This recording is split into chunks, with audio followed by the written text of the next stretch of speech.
Hey guys, welcome back to my channel. If you're looking for an affordable compact camera that's perfect for selfies, vlogging, travel, and everyday photography, the Kodak Pixpro C1 is definitely worth checking out. One of its biggest highlights is the 13MP camera sensor, which captures clear, colorful photos that are perfect for social media, family memories, and casual photography.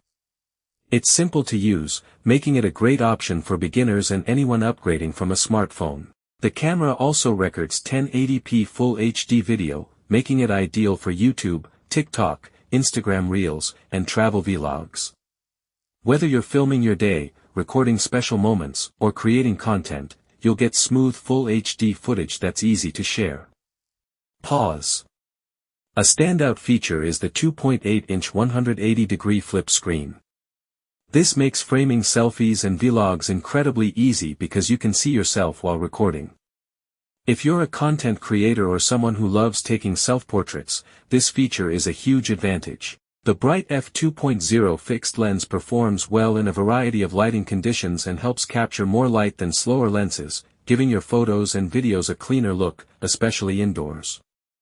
Since the camera includes a built-in rechargeable Li-ion battery, you won't need to constantly buy disposable batteries. Simply recharge it and you're ready for your next adventure. Its compact and lightweight design means you can easily slip it into your pocket or backpack, making it an excellent travel companion for vacations, daily outings, and family events. Pause. The only limitation is that it uses a fixed lens without optical zoom, so it's best suited for everyday photography, selfies, and vlogging rather than distant subjects. Overall, if you want an easy-to-use compact camera with Full HD video, a flip screen, lightweight portability, and great value for beginners, the Kodak Pixpro C1 is an excellent choice. Thanks for watching.